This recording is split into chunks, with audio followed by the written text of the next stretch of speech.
Hello! Now, before we get into this, we have to respect the Wing Chun fighter Ding Hao for actually taking up this challenge, considering how we rarely ever see this end well. Perhaps he believed it would work out for him due to the notable size difference, about 26 pounds, which in fighting is a huge advantage. Now, I've never trained Wing Chun, but I have sparred with a Wing Chun practitioner, and I could do a lot of things to him that I normally would not be allowed to do. To be fair, Tony Furgeson does use Wing Chun techniques here and there, but in this instance, Ding Hao versus the smaller mixed martial arts fighter, it should be obvious that a more complete system innately has a huge advantage over a less complete one. To think otherwise would have to be a derivative of ego. Nonetheless, though, he proceeds, perhaps believing his size advantage will be enough. Let's take a closer glance. First, notice his pose. This is his fighting stance. One hand is extended with the backhand facing the opponent, fingers pointed up. I don't really have a reference experience to explain why someone would do this. You can't as effectively paw or hand fight with the hand like this. The only external reference I have of someone doing this is Israel Adesanya taunting Anderson Silva, which innately would lead me to believe that this was derived to look cool, or at least that's what Israel did. I don't know why they would do this here. The other hand is loaded at side. I guess what we can first know from this stance is that he doesn't really have a guard. Thus, we should expect the smaller mixed martial arts fighter to take full advantage of this. Here, note, they are both standing southpaw. The mixed martial arts fighter throws a low kick. Ding Hao blocks and enters with a flurry. In my mind, it would make sense if this flurry was a bunch of eye pokes, but I don't really know how you would deliver concussive force rushing forward like this. There isn't really any pivot from the ground up to leverage mass from the hips and balls of feet. He's running forward with a flurry of arm punches. If you get hit, it's your own fault. Leaving the space, then stepping into an angle. The moment Aho plants his feet, he rotates in an overhand, which forces Ding to respect him. In that moment, a surprise he created. Enters again, now with a roundhouse to the body. Realizes Ding can't really do anything about the slip overhand. He does not have a guard, he does not have the footwork to leave the space. Ding's kind of just sitting there eating it. Note also how is moving his feet into position before he strikes. Clearly, he studied the fundamentals of striking, although you do see him start unpinning his back foot to get in more power behind the blow. He's being allowed to get sloppy with how easy it is to connect, first thing. With his fighting stance, Ding does not have a defense versus a textbook slip overhand. Even if he sees it coming, he doesn't have a trained response, thus is forced to eat it.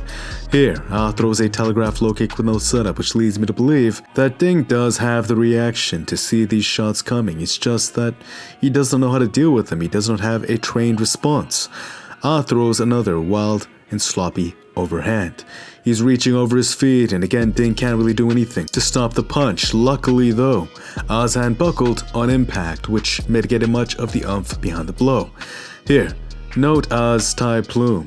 He is pulling on the back of neck, which does not give you proper control over your opponent. It's not the correct form. Instead, you want the palms of your hands at the top of the occipital bone, which allows you to break the head position down. If you can break and control the head position, you control your opponent's equilibrium via the fluid in the ear semicircular canals. Innately, the Thais have figured this out. Where the head goes, the body goes. Thus, the goal is not to pull on the neck, but to break the head posture. Here, even though his form is off and he's pulling on the neck, Ding is still being controlled because he doesn't really have an answer. He does not have a trained response. With Ah's hands being positioned off, Ding ducks the incoming knee, which leaves it whisking air. In a fraction of a moment, Ah snaps out a kick as adjustment. From here, they both end up taunting each other.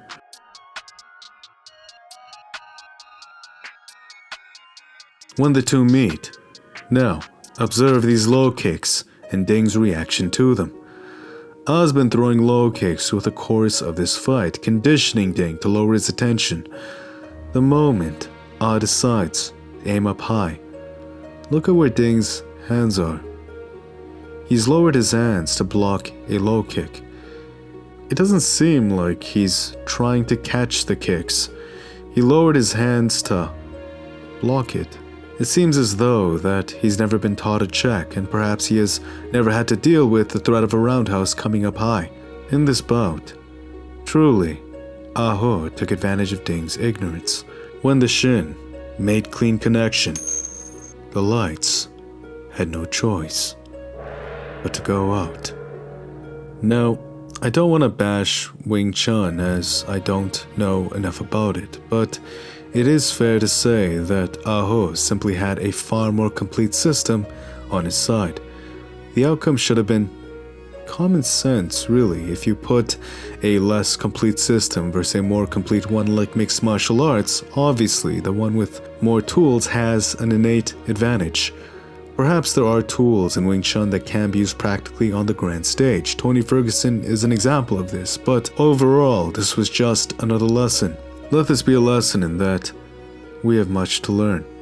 That learning is a never-ending process. Miyamoto Musashi, the path that leads to truth is littered with the bodies of the ignorant. If we stay arrogant and believing we have figured out the ultimate formula, time and time again, someone will come along and disrupt that very notion. After all, in a universe that is ever-changing, it's humble to recognize our human condition is the same. To that end, I encourage the individual to continue learning and growing along their path. Thank you, Ding Hao and Ah Ho, for this lesson.